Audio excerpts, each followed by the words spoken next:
નમસ્કાર, હું છું અંજલિ રાવલ અને તમે જોઈ રહ્યા છો ન્યૂ ભારત ન્યૂઝ બિઝનેસ બુલેટિનમાં આપનું સ્વાગત છે। ચાલો નજર કરીએ આજની માર્કેટ અપડેટ પર। બુલિયન બજારમાં આજે સોના અને ચાંદીના ભાવમાં નરમાઈ જોવા મળી છે। કિંમતી ધાતુઓના ભાવમાં ઘટાડાથી ખરીદદારોને થોડી રાહત મળી છે। આજે 24 કેરેટ સોનાનો ભાવ 1,58,000 રૂપિયાની આસપાસ નોંધાયો છે, જ્યારે 22 કેરેટ સોનાનો ભાવ 1,41,000 રૂપિયાની સપાટીએ રહ્યો।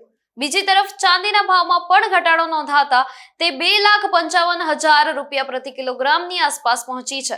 વૈશ્વિક બજારમાં ડોલરની મજબૂતી અને નફા વસૂલીના કારણે કિંમતી ધાતુઓના ભાવ પર દબાણ જોવા મળી રહ્યું છે। નિષ્ણાતોના મતે આગામી દિવસોમાં આંતરરાષ્ટ્રીય બજારના સંકેતોના આધારે સોના અને ચાંદીના ભાવમાં વધુ વધઘટ જોવા મળી શકે છે। વૈશ્વિક સ્તરે વધતા તણાવની અસર આજે ભારતીય શેર બજાર પર પણ જોવા મળી છે। સપ્તાહના પ્રથમ કારોબારી દિવસે બજાર ભારે ઘટાડા સાથે ખુલ્યું હતું।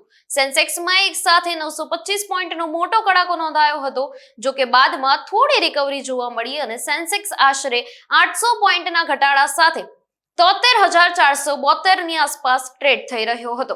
તો બીજી તરફ નિફ્ટી પણ ભારે દબાણ હેઠળ જોવા મળ્યો હતો।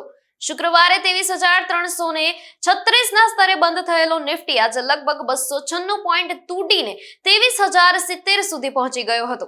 ત્યારબાદ તેમાં પણ થોડો સુધારો જોવા મળ્યો અને તે 23,134 ની આસપાસ ટ્રેડ થઈ રહ્યો હતો। વૈશ્વિક અનિશ્ચિતતા વચ્ચે રોકાણકારોમાં સાવચેતીનો માહોલ જોવા મળી રહ્યો છે। કેન્દ્ર સરકારના કર્મચારીઓ માટે 8મા પગાર પંચને લઈને મોટી ચર્ચા ચાલી રહી છે। મીડિયા અહેવાલો મુજબ જો નવા પગાર પંચમાં ફિટમેન્ટ ફેક્ટર 3.83 સુધી નક્કી થાય તો હાલની 18,000 રૂપિયાની લઘુત્તમ મૂળભૂત સેલેરી વધીને લગભગ 68,940 રૂપિયા થઈ શકે છે। જોકે સરકાર તરફથી હજુ સુધી ફિટમેન્ટ ફેક્ટર અથવા નવા પગાર માળખા અંગે કોઈ સત્તાવાર જાહેરાત કરવામાં આવી નથી।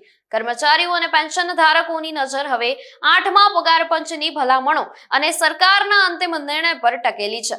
જો ઉચ્ચ ફિટમેન્ટ ફેક્ટરને મંજૂરી મળે તો લાખો કર્મચારીઓના પગાર અને પેન્શનમાં મોટો વધારો જોવા મળી શકે છે।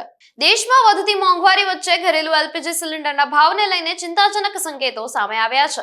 અહેવાલો મુજબ 14 કિલોના ઘરેલુ ગેસ સિલિન્ડરની વાસ્તવિક કિંમત 1,600 રૂપિયાની આસપાસ પહોંચી ગઈ છે, જ્યારે ગ્રાહકોને તેનાથી ઘણી ઓછી કિંમતે ગેસ ઉપલબ્ધ કરાવવામાં આવી રહ્યો છે, જેના કારણે સરકારી તેલ કંપનીઓને પ્રતિ સિલિન્ડર આશરે 700 રૂપિયાનું નુકસાન થઈ રહ્યું હોવાનું કહેવાઈ રહ્યું છે।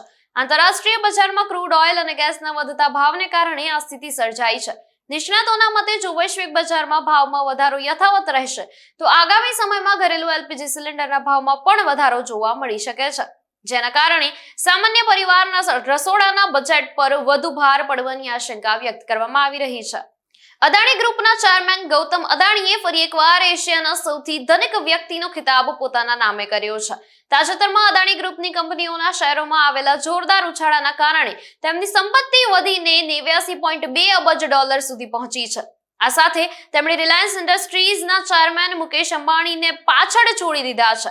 અહેવાલો મુજબ અમેરિકાની અદાલતમાં મળેલી રાહત અને અદાણી ગ્રુપના શેરોમાં તેજીના કારણે તેમની નેટવર્થમાં નોંધપાત્ર વધારો થયો। આ વિકાસ બાદ ગૌતમ અદાણી ફરી એશિયાના સૌથી ધનિક ઉદ્યોગપતિ બન્યા છે।